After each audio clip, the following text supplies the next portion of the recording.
Why don't we replace engineers with VibeCoders? Is this going to replace your business, right? It's the problem here is that junior level engineers are not getting the opportunity that they need to grow into senior level engineers. You're not using these tools to learn and to help you grow, then you will fall behind. How can we get people in here to build my dream really fast on a limited budget? Is AI about to kill developer jobs, or is it going to make them 10x more important? Y Combinator's latest cohort said that 95% of their code was generated by AI. Welcome to the era of vibe coding. Are developer jobs here to stay, or are they in trouble? I'm joined by my guest today, Jared Neutel. Before the age of 30, he was running a multi-million-dollar development agency with over 200 employees. There's no better person I can think of that bridges that old traditional way of coding and what everything means there with vibe coding. Jared, what does this mean? What is vibe coding? Well, Matt, thank you for having me here. It's a pleasure to talk about this with you. Don't worry, it is not doom and gloom for us over here at Neutech with vibe coding. But basically, what vibe coding is, in its simplest form, guys, is people going on and using software such as Cursor or Lovable to prompt AI to do coding for you in its simplest form. That is what vibe coding is and what it refers to. And many people are coming to me and saying, hey, Jared, why don't we just do everything like this? Why don't we replace engineers with vibe coders? Why don't we just hire people for really cheap that can just prompt AI really well and get rid of these very expensive engineers? So that's the main thing that we're tackling and discussing today, Matt. So vibe coding as a phrase, as terminology, right? Definitely popularized by Andre Karpathy, I think back in February. So we're at a 4 to 6 weeks in. We see search results going super up. So while it's everything a lot of people are talking about right now, especially in the social media sphere, everything there, are you already seeing potential customers and clients and let's call them people in the real world and not the social media world, asking you about vibe coding and prompting you with some of these questions of make my bill lower? Not only that, make my build lower, make my launch faster. And also, how can we use AI to make things automated and decrease costs? Can we use worse engineers that are less paid to get things done? I get asked about it every day. And then people go one step farther. Oh, Jared, are you concerned about the viability of your business moving forward? Is this going to replace your engineers? Is this going to replace your business? Right? I don't see it that way. We'll obviously get into the hows and the whys, but yeah, when this started happening, you might imagine that my inbox flooded more and more and more. And it's been an absolute pleasure to have to deal with it. When it comes to this, yeah, there are people who are, the truists, right? That understand the vision of product, that are the CEOs of the world, that maybe aren't as technical, that see maybe what is a silver bullet to solve all problems, right? Like, how can we get people in here to build my dream really fast on a limited budget, you know, instantly?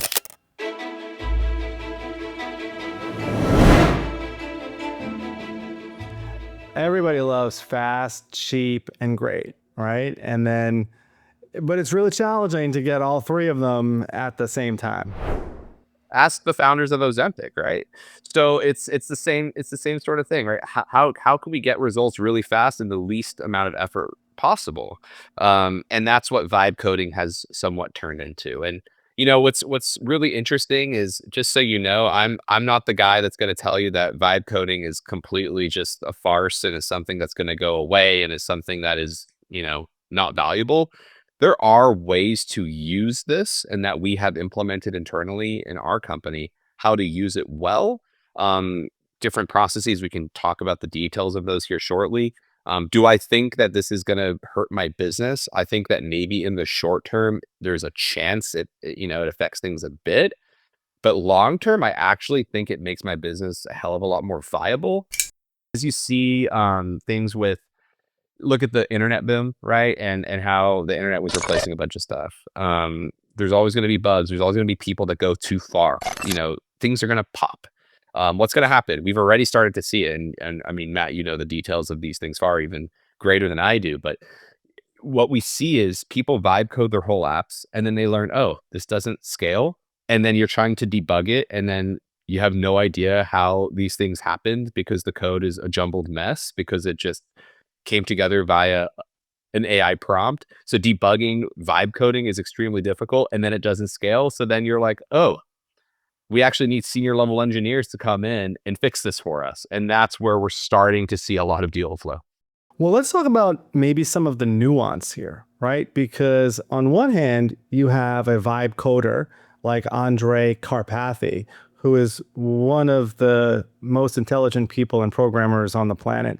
Vibe coding from him is going to be significantly different because he understands the methodology under it. He can go in and fix errors and bugs, and he can still implement his traditional coding knowledge to get past different blockers and workflows and everything here. So he's kind of vibe coding in a way that just makes him more productive. But he's still one of the most senior people on the planet. Versus you have vibe coders, and I'm going to throw myself into this second bucket here, right? Because I can work my way around it a little bit, but I couldn't get a job at your agency for sure. I've been able to have some fun vibe coding. I would call myself a vibe coder because I don't know the specifics of every single language here. I'm not a traditional programmer, but I've been able to put together tools that help myself and, fairly simple and not super complicated big apps or workflows or anything here. But if I need a product to do A and B, and I don't want to spend $20 a month, or I need it customized on like my end, like I can kind of get there. But, and here's the but, like I was working on a project and it was going fairly well for a while. And then I got to a spot, right? If you were to look at the code base right now, you would probably go nuts. It's very messy, but the code base and the repo just got way too large. It got too complicated. You couldn't push forward. And I'm looking at tech debt. I'm looking at things that aren't quite working yet. And you hit this wall of, it was really fun at first. And I can start projects and I can kind of start this simple thing in like a fun way. But all of a sudden, I'm spending way more time fixing and review and trying to make this thing actually work than had I just gone in and probably just kind of done it. And I think that's where we're starting to see some of the limitations of especially vibe coding right now. Fun until it's not. You're right. Going from 0 to 0.5 is going to be significantly quicker than using vibe coding than just trying to develop it, right? It's just going to be significantly faster. You're going to see something that works and clicks through and you can interact with really fast, right? But you're right. As you start getting to the complexities, as you start getting into the details, and trying to stack prompting on top of prompting to further the development of your project, you're going to find a jumbled mess. You're going to find that performance goes down. You're going to find that it's progressively harder to make it do the thing that you're thinking, right? Because you don't prompt it the right way. And so going back to the junior level, engineer, this is a tool that is very dangerous for you, for somebody to use if they're trying to build a real product when you have junior level engineers doing it. Now, on the flip side, having senior level engineers using it, I think that's also a problem. Because I feel as though senior level engineers are not going to have the patience required to prompt properly into, an AI code generator, because they're going to think, oh, I know exactly how I want to structure this thing. They're going to say, I know exactly what I want to do and I know how to do it, and they're going to approach it a certain way. And when they see something that isn't quite what they want, they might just say, you know what? Like I tried prompting this thing twice. I might just do it the way I know how to do it. anyways, and get frustrated because they are senior and they know how to architect things, and they have, just like every engineer is like an artist, right? You have your own paintbrushes that you use or pens. You have your own methods and ways of doing things, and if you stray too far from the composition that you're used to doing, you're going to naturally go back to the thing that you really love to do and how to structure properly. So I think that this vibe coding is actually best for mid-level engineers and helping them train using AI prompting to then eventually get to senior level and have it a part of their workflow, because they are not junior enough to just aimlessly use code that they don't know if it's going to work long term or not, and scale properly or not.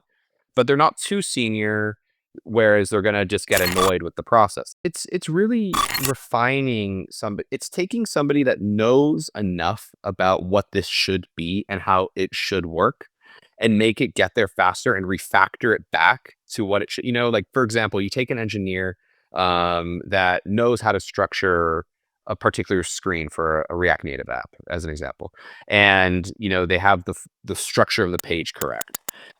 Maybe the buttons can be vibe coded, or maybe the structure of the page can be vibe coded. But then the idea is that, oh, this file format is not correct, or, oh, the way that this is built is not componentized in a way that I can use it throughout my whole application. So you have to go back and take, you know, vibe coding can make the page structure instantly, really quickly, right? And then it would take less time to refactor it back to what you need it to be to scale properly. It's less time to do that than to do it from scratch, right? That being said, you need to have the engineering ability to understand what it should be. A junior may not have that. You need to know why it has to be refactored that certain way for scalability and getting to that certain level than someone at the very beginning. So, I mean, almost at a very basic level, where you're seeing right now is more value from 0 to 1 or 0 to 0.5, but this huge pain point and sort of problem point. And you work with a lot of enterprise and corporate clients and folks that need reliability, folks that need scalability, not Matt hanging out making some kind of tool at 11 p.m. that I can, oh, look, this works for a user base of 1. This needs to work around the world with 100% uptime for a user base of millions. Yeah, no, that's exactly right. We needed so a good use case for vibe coding that I see today actually is, you're right, going from that 0 to 1, but not the whole thing. From 0 to 0.5, and then we can take it from 0.5 to 1 faster using that workflow than going from 0 to 1 without it at all, right? People just don't understand that. There's great ways. I mean, it can be an even broader conversation of how to use AI in your workflow to optimize engineering, right? It doesn't even need to be specific to vibe coding, although that is, the main theme, right? I see it as, vibe coding. Here's the best example that we've been implementing for how we use vibe coding for 0 to 1 projects in particular. If you go through a design process where you're designing a whole application to a founder that may not have a full understanding of engineering, right? But they want to see something really quickly and see it come to life. And frankly, you want to validate the user experience and of an application. What you might do is take lo-fi Figma screens where you literally just have a very, very low fidelity version of your build.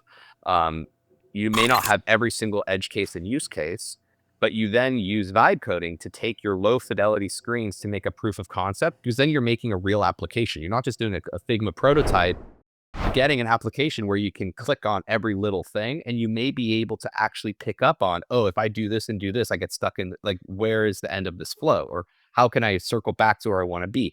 And you can knock out a lot of those user interactions using a Lovable with low fidelity Figmas just to tease that out. And now, instead of giving your development team just a clickable Figma prototype, which is very valuable and has been the best way to do this to this point now, you can give them an application that has all of the flows worked on, and then go back to your design team to flesh out all of those flows into Figma, right? And make all the components and do all the stuff, because all of those edge cases will have been caught when you have a real application using vibe coding. And that also probably lets you get the entrepreneur or founder or decision makers a little more pumped up and, in that process there, because I can play with this, I can touch it. And hopefully during this kind of research stage, validate that idea with the user base a little bit more. And I think per your point, if they say this is great, but I didn't realize that if I clicked 1, 2, 3, then I would be stuck here. Totally. Yeah. Let's much figure better this to out. figure that out during the design/discovery phase than once you spent 3, 4, 5, 6 months building, right? And then you get to the end of it and you're like, oh wait, this flow doesn't work. I think it's gonna, what do I do now? And then the unexpected, I call it the unexpected sprint, right? Plan for a sprint that you don't expect, because there's always going to be a flow or an issue or something that you just didn't quite think of. You could have gotten most of the edge cases when you build a Figma prototype, and we do a really good job of it, but there's always the edge case that you don't think of that comes up when you actually have real code. Like, oh, does this back button go to the right place? Does this screen go to the right area? What happens when you are a user and you go through all these different steps and you end up at this end state? Yes, it looks great and pretty in a Figma. So you're not going to hire a vibe designer for this? Well, what we're doing is we're training our designers. It's less our engineers that we're training. We're actually training our designers to utilize vibe coding to help them in their UX performance. So the idea is we make Figmas specifically for a Lovable or for a cursor that we then prompt in, right, to get this prototype as a step in the design process to help get buy-in from our customers' user experience, and then we can fill in the rest later. So the user experience and sort of what's the word that I want to say here? Like ideation and brainstorming almost, like at that early stage. So you've mentioned Lovable a few times. You've mentioned Cursor a few times. What tools do you use either yourself or do some of your team members use here in either this vibe coding, this conversational with the artificial intelligence with prompts, or let's just even extend this to just using AI for more productivity? And that's kind of an extension of what this conversation is. I completely agree with you. I actually have like a list. I'll pull this up right here really fast of. Oh, he did his homework? He came prepared? I know, it's a shocker, right?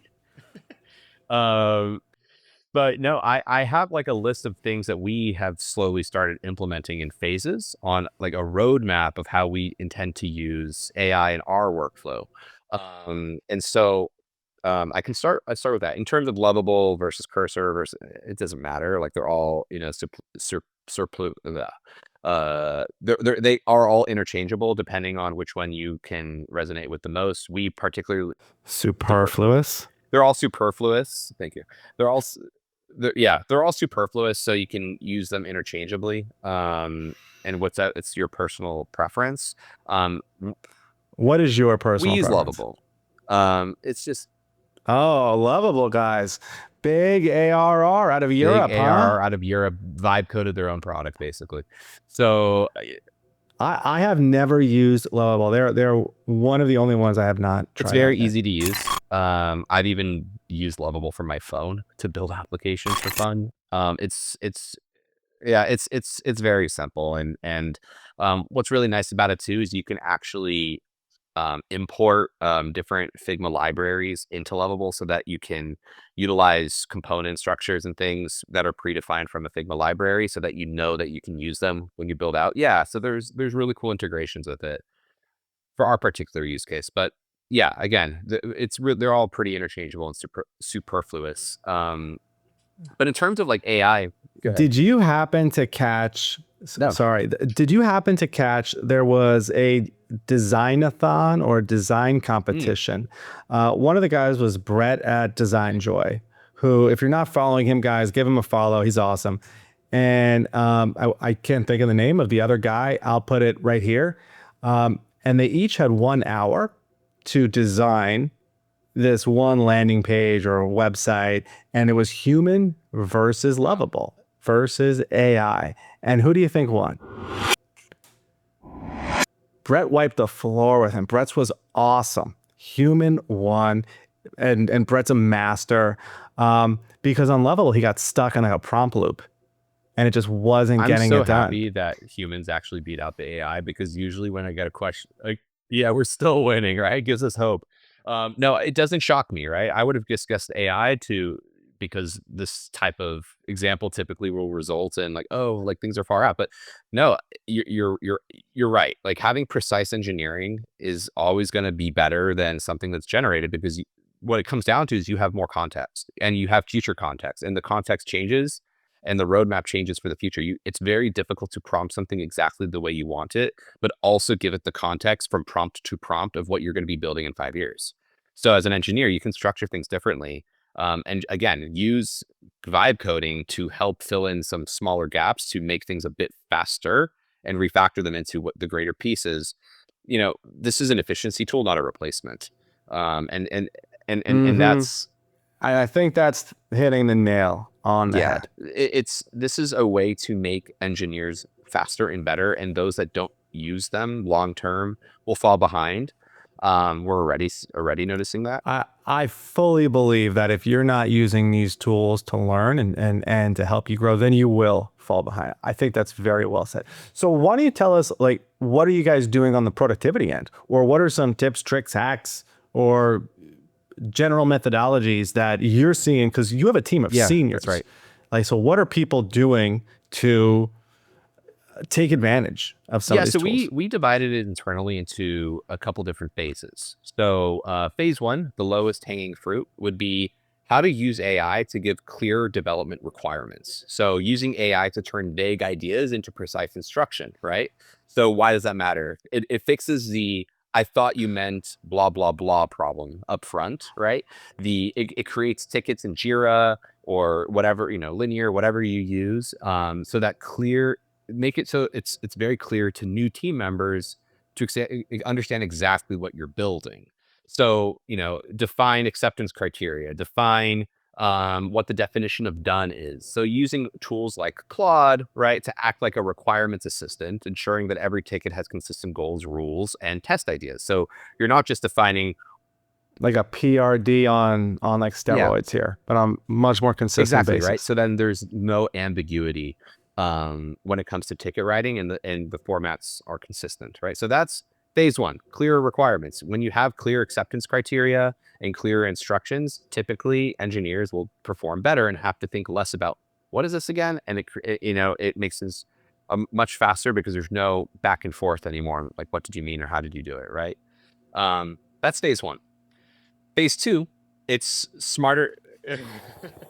Right, low hanging fruit way to use it. And by the way, we communicate better, right? So, like, super simply use artificial intelligence to help you communicate better, especially here internally. That's exactly right. And we use that across all projects to this day. For every project that as at Neutech, we use AI to help us with requirements documentation. Number two, phase two, I guess, smarter code reviews, right? So when the idea is that we have AI check code against both technical standards and project requirements. So it catches the, oops, I forgot the security check moments automatically, right? So what it allows us to do is let senior level engineers focus on the big picture architecture of things instead of nitpicking commas, right, in the code base. And so the idea is, because we know every single engineer just wants to do code review, right? Like, but what's interesting is most development cycles, either Kanban or sprint type teams will have, and in some cases, some projects we implement both strategies depending on, we have sub teams within bigger teams. Some will do Kanban, some will do, sprint sessions. But every engineer is tasked with reviewing another engineer's code. Like, that's just a part of the life cycle of engineering. And I do think that is a downside of vibe coding right now, because for every 100 people vibe coding now, I mean, how many are code reviewing what it says? Certainly some are, and those people are succeeding the most. But how many people are just, hey man, make it blue and blah, blah, blah, and then And I'm super guilty here. I don't always go and read it and check it out, and I'm just kind of having fun, but I'm not doing this in an enterprise way like you guys are. And, even if there's a senior working with a mid-level guy, it's not like those skills are one-to-one and overlapping. That mid-level guy might code review somebody else but they might be super hyper focused on Go or some other language or whatever this might be. And it's just the nature of working with people that they might have experience or a point of view or a perspective, and you just might not Totally. be getting it. Yeah, that's exactly right. Having code review is extremely important to just double check everything. And this is for those that are listening that aren't as familiar with dev cycles. You would do a code review with one of your peers before it even hits QA, right? So it's kind of QAing the code itself before QAing the actual product. And so yeah, you look for things like merge conflicts, right? Are you accidentally overriding a function that is very important throughout the application? Just having a second set of eyes before you break things is very important. Is it's industry standard at this point. So having a way to use as phase two here, to use AI to help you do code reviews smarter and better to automate a lot of the nitpicky stuff is really helpful. And what's even cooler, we use a tool called CodeRabbit.ai.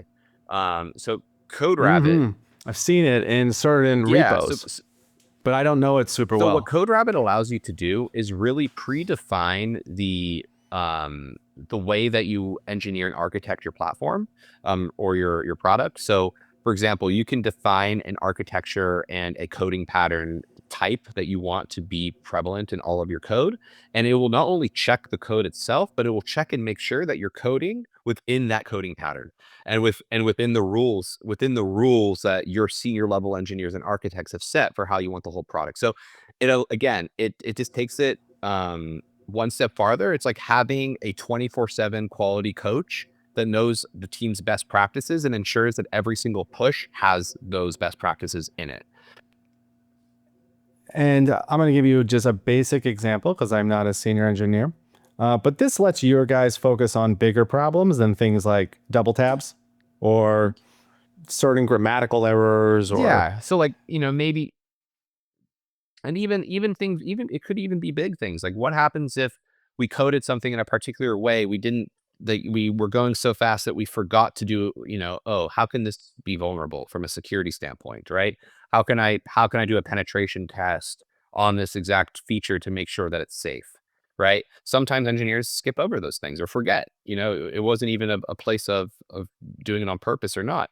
What a code rabbit will allow you to do is make sure that every little thing is done and done correctly. Either it'll do it yourself or prompt you to do it, right? To make sure that everything goes the way it's supposed to and gets deployed, being checked with all the different steps that are required without you physically having to do it from human error, or not doing it from human error, or having to think to do it to begin with. So you can just focus on the work, right? And if you That's really interesting. And so you had sent me a tweet the other day, and we will put this up. But this is from Leo Jr. 94, right? And he vibe coded his app into existence. And he built it in public, so people saw he was using artificial intelligence. He put this thing out there, and it sounds like he didn't go through a code review. He didn't run it through a code rabbit.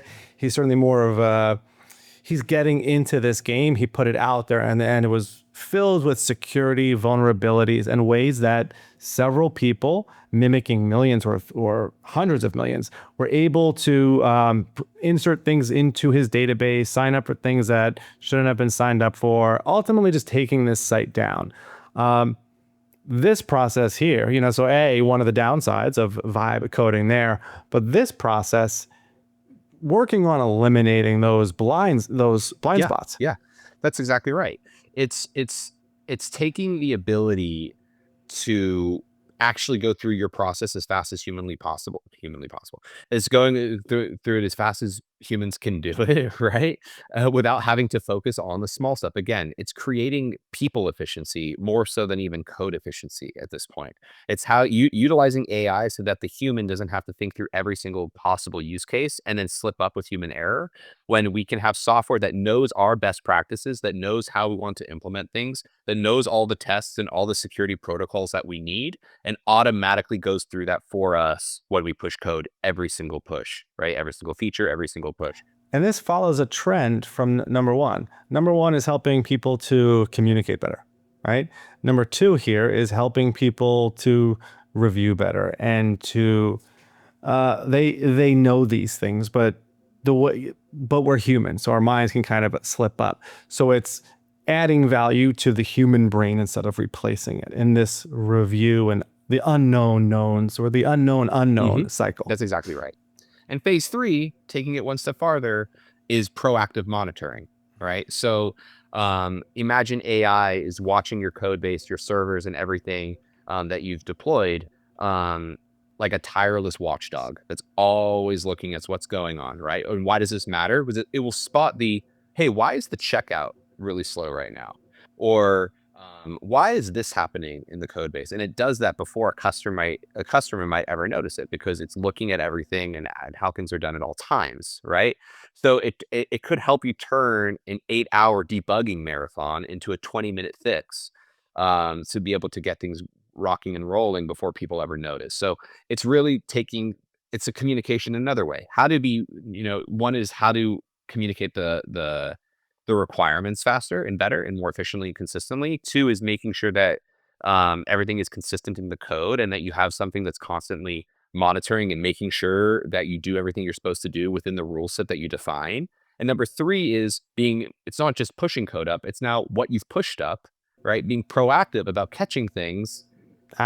Proactively maintaining and monitoring. How would somebody go about actually doing that? Or what are some things people should look up? Yeah.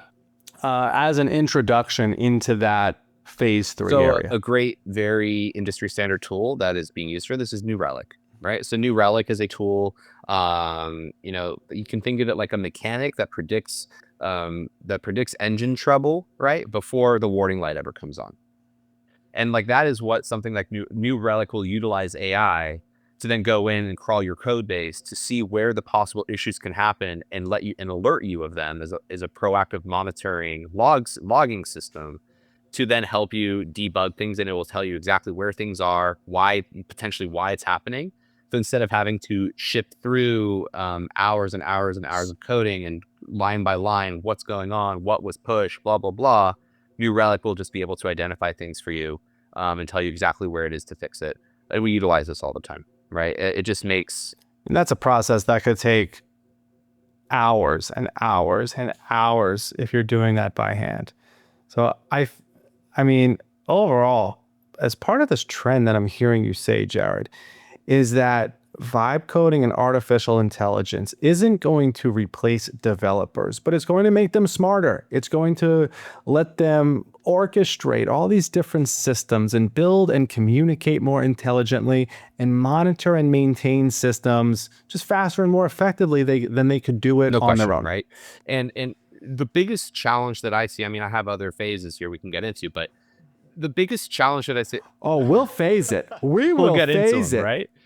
The biggest problem that I see with vibe coding and how it's going to affect the industry at large, not necessarily us, because we actually train all of our talent in-house. So that's something that we're actually a little bit sheltered from. But, I've already seen this happen within Neutech, right? Where in the beginning, when we had new engineers, junior level engineers apply for our residency program, which is where the program that we have internally that we actually train engineers to get them to senior level. It's a whole thing we could talk about, but we do that, and we do that out of the box using the university system, predominantly in Sao Paulo, Brazil. Now, the interesting thing is that a few years ago, we would have maybe 10, 15, 20 applicants per position within a day, right? How many applications would come through. In the most recent class of interns / junior level engineers that we've brought on into the residency program, we had over 200 applications per day per role. So we were choosing between... So AI isn't replacing developers, it's creating developers. I would say the challenge that we're having is you're finding less companies hiring junior level talent because they think they can replace them with vibe coding.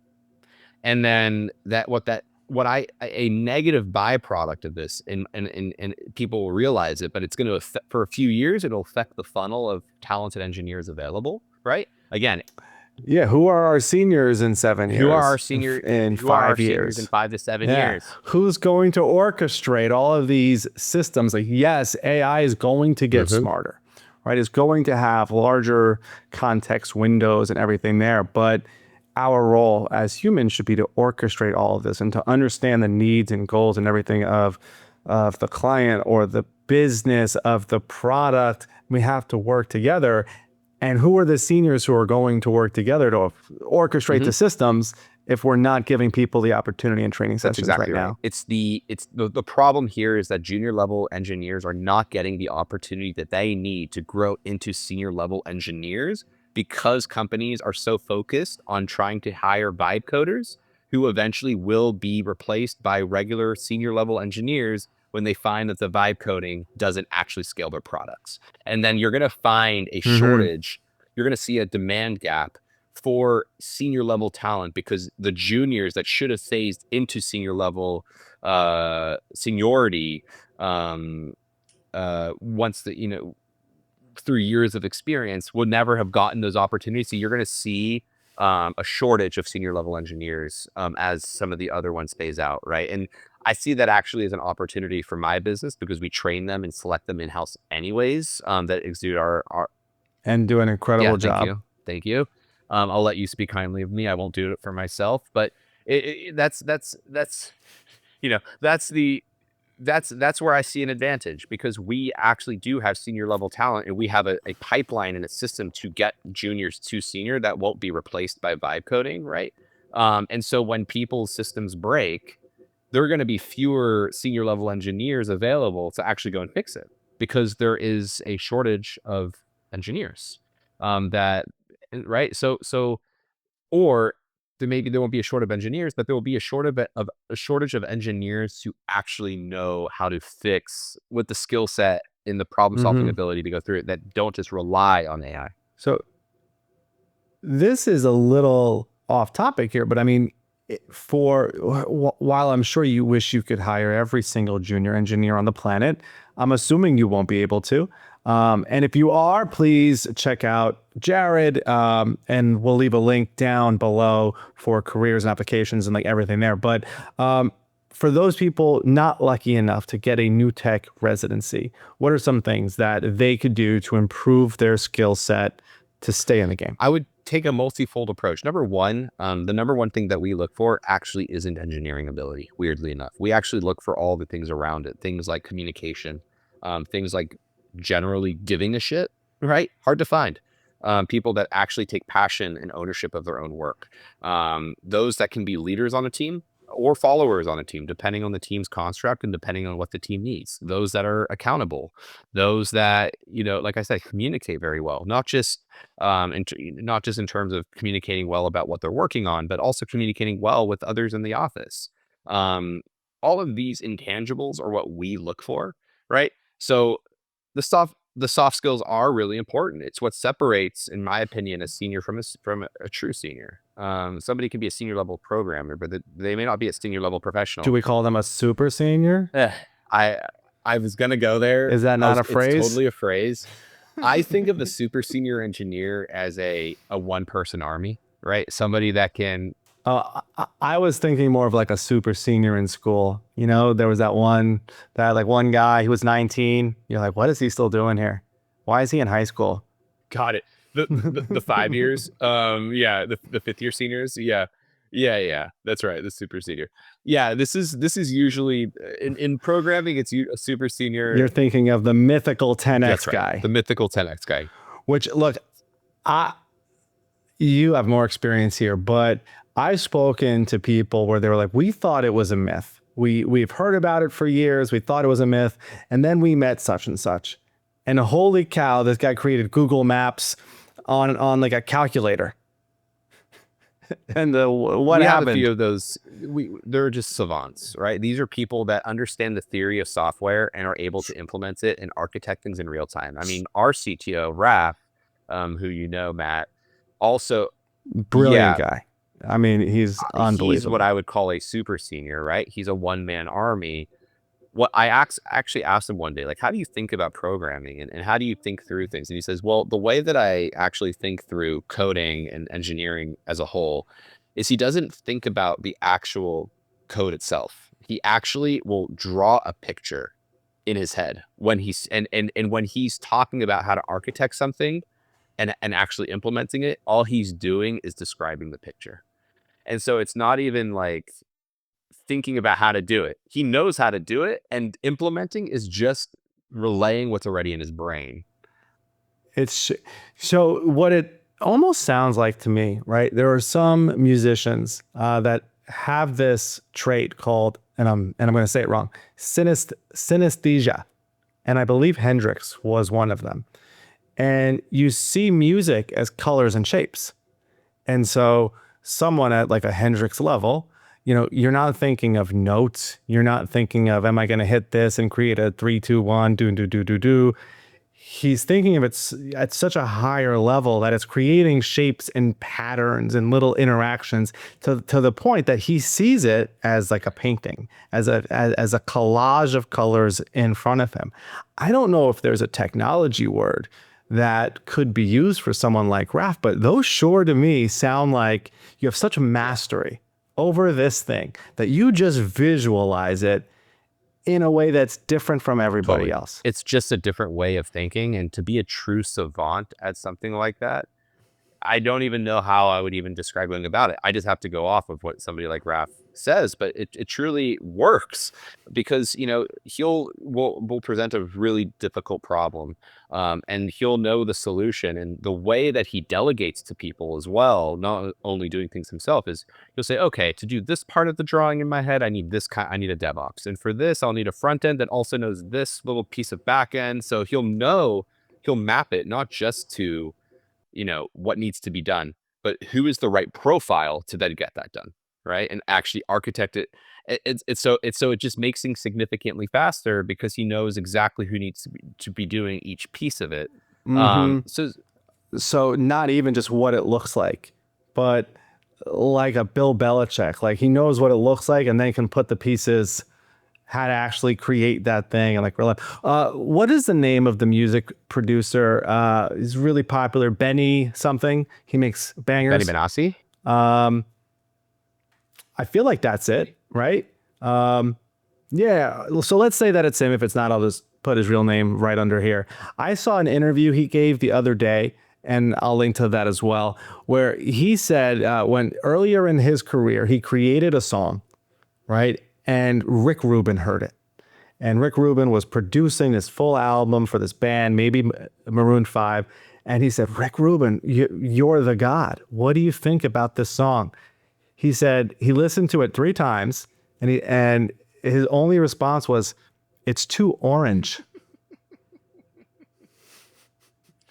there we go. So they had to figure out what that meant and make it less orange. But Rick Rubin hears this and sees it and knows how all those pieces work, just like Belichick, just like Hendrix, just like Raph and these guys. And they have to make it less That's orange. right. Make it less. It's all about making it less orange. I agree. And that's Title of the boom, episode. make it less orange. So to me, like that's where AI and vibe coding fits in. There's always a place for these tools, but they're not going to replace, in my opinion, they're not going to replace humans.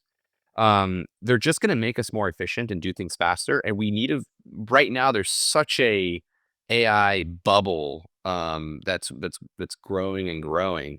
It'll pop just like all things in software pop, right? And it's a matter of the true people that survive that pop are the ones that have used the technology in a way that actually will navigate most effectively how to use the best abilities of that software. I mean, look at going back to NFTs, right? The true companies that survived the NFT pop are the ones that frankly understood the true utility of what an NFT could be versus the really fun, like, oh, like I've got like a monkey or what, an ape, right? Right? Like, I'm like, apes weren't going to be a real thing forever. Like, why would people? Yeah, I never fully understood most of the trend. No, man, I was pitched on an NFT project and marketing and this, and let's build this brand 3 times a week for like 3 years, right? And I could almost mentally never get past this thing of why wouldn't I just take a Yeah, screenshot? exactly.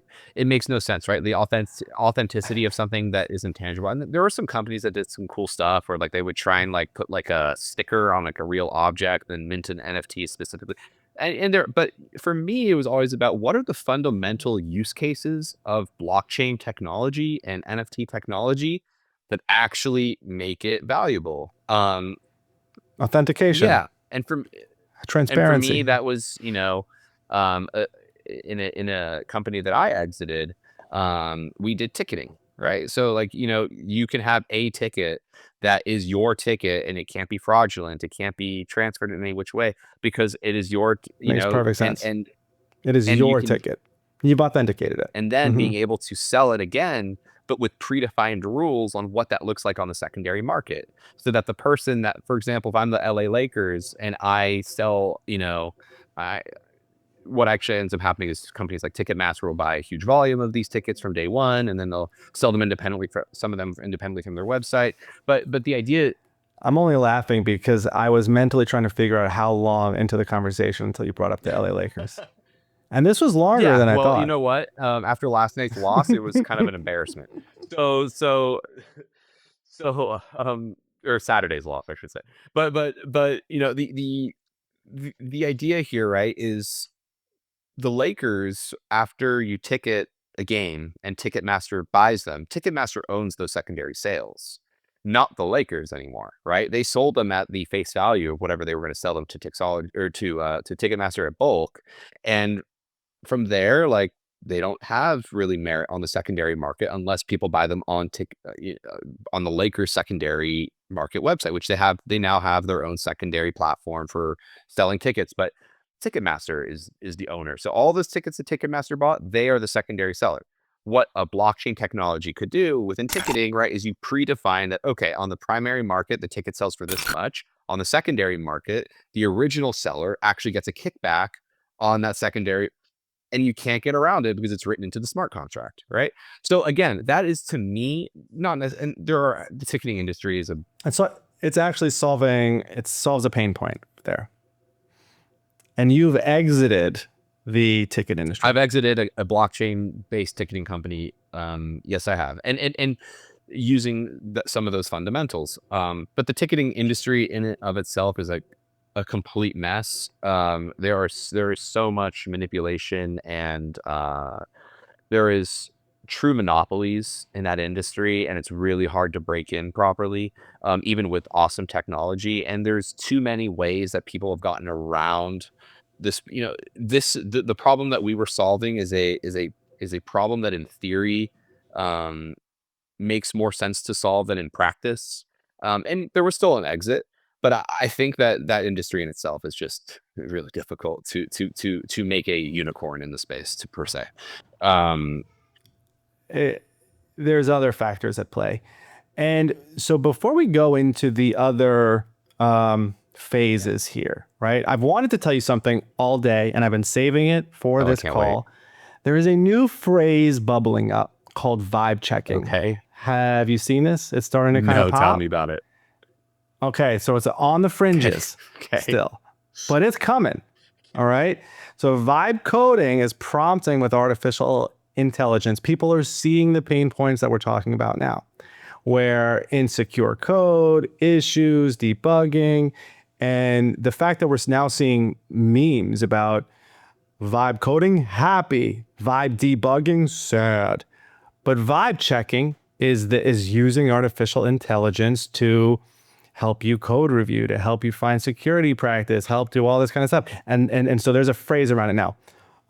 Can you tell me about a product that you have called NeuCheck, which I kind of think solves a pain point right over here? And dude, market opportunity, remix this as vibe checker, NeuCheck, your vibe checker. Boom. Wow, that's a good. I'm gonna go look up the domain before this episode posts. Yeah. So NeuCheck. So if you think of my business structure. We have seen clients from all different walks of life and phases of their product, right? From the ones that have had their code made from overseas companies that didn't, really think through how to build it and architect it precisely. I will try not to put down any other culture or area of the world that does engineering. But we've inherited from time to time projects.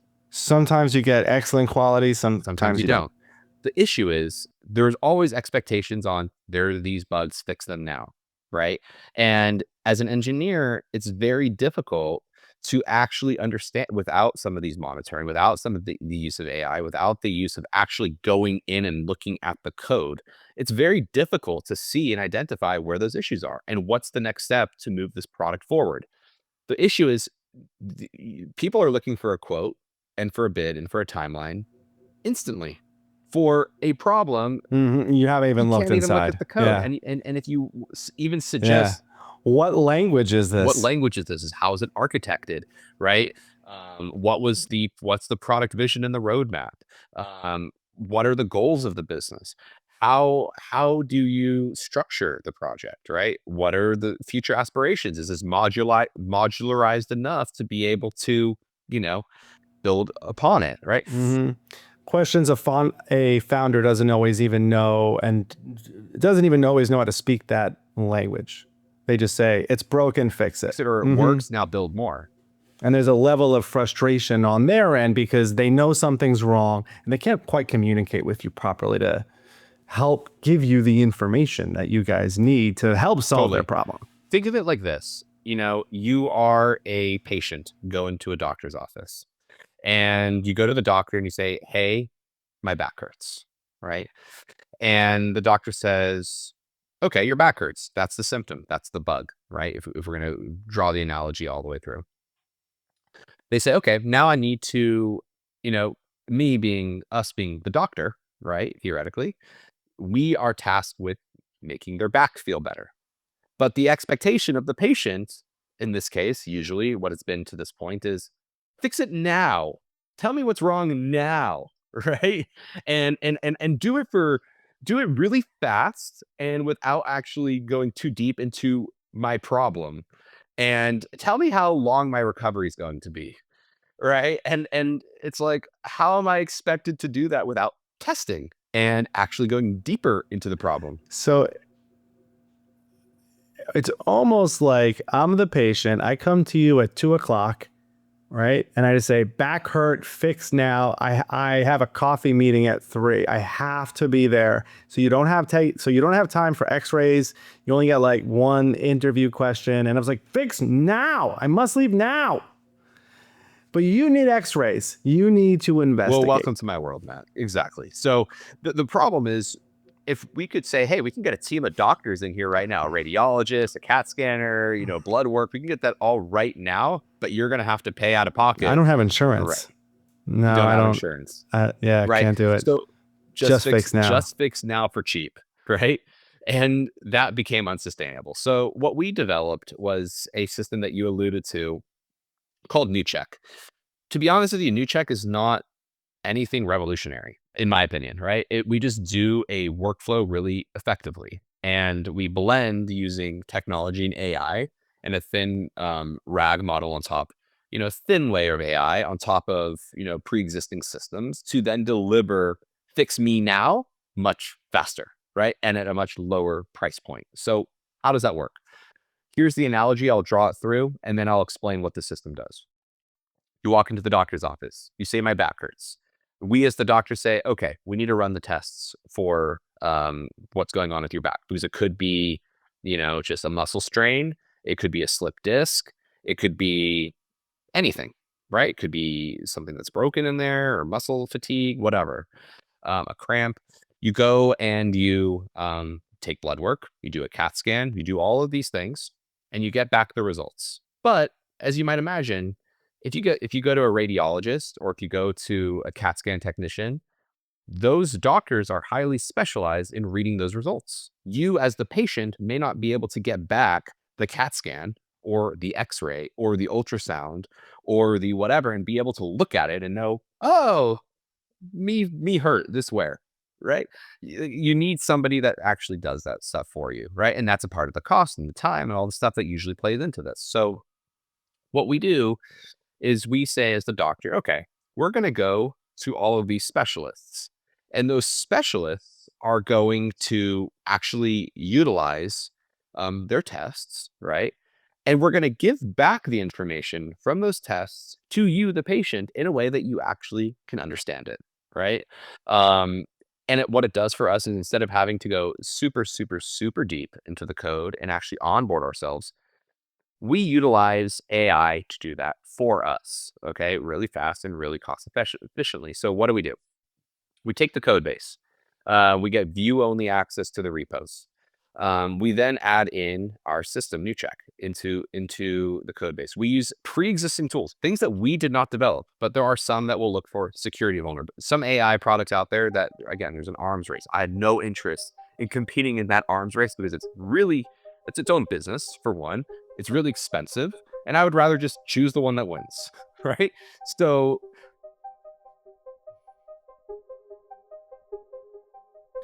You have been so incredibly helpful. I mean, honestly, the products I've seen you and your team build blow me away. The fact that you guys have adopted different AI practices and protocols to make yourselves more efficient to build just incredible products. I work with Jared on dozens of projects, recommend him to everybody. So for anybody watching or listening, could not recommend Jared and Neutech enough. And Jared, I want to give you an opportunity here for a pitch. How do people contact you? If they're vibe coding a project and have got stuck at that phase where they're just trying to learn, or you're a founder and you're at this MVP area, it's not quite hitting, how do they find the master? What do they do? Thanks, Matt. I really appreciate that. And look, everybody, if you think that we can be a good fit for you, at the end of the day, I would love just to have a conversation and see if this is something that works for you. We're not trying to sell everybody. We're just trying to sell the right people with the right fit that, will actually end up helping you the most. So the best way to get a hold of me is email me. My personal email, jared@neutech.co. So that's JARED at NEUTECH.co. No M at the end, it's a .co. And I will be glad to get back to you. And I'll leave this with a quote that's on every single one of my email signatures that really applies to this really well. It's a quote that goes like this: whatever you are not changing, you are choosing. Which was a quote by Laurie Buchanan, right? It is whatever you're not changing, like we can't be set in our ways. So if we are not changing and adapting to vibe coding and the AI architecture and the frameworks of the future, we're choosing not to. And that's just not something I'll accept. Wow, beautifully said. I love it. Guys, if you enjoyed this video, please hit that like button. If you haven't subscribed yet, you got to subscribe. I want to do a ton more of these with brilliant people like Jared. Jared, I think we need to do a round 2. There's plenty more that we can go over. Oh yeah, let's do it. Drop a comment below. Is vibe coding helping you make incredible products? Are you getting stuck? Do you need that vibe check from NeuCheck? We need to know. Drop your best prompt in the comments below. Hit up Jared, and thank you so much for watching. Let's roll. Jared, I'll vibe check you later. See you, Matt. I appreciate the time, and this has been super fun.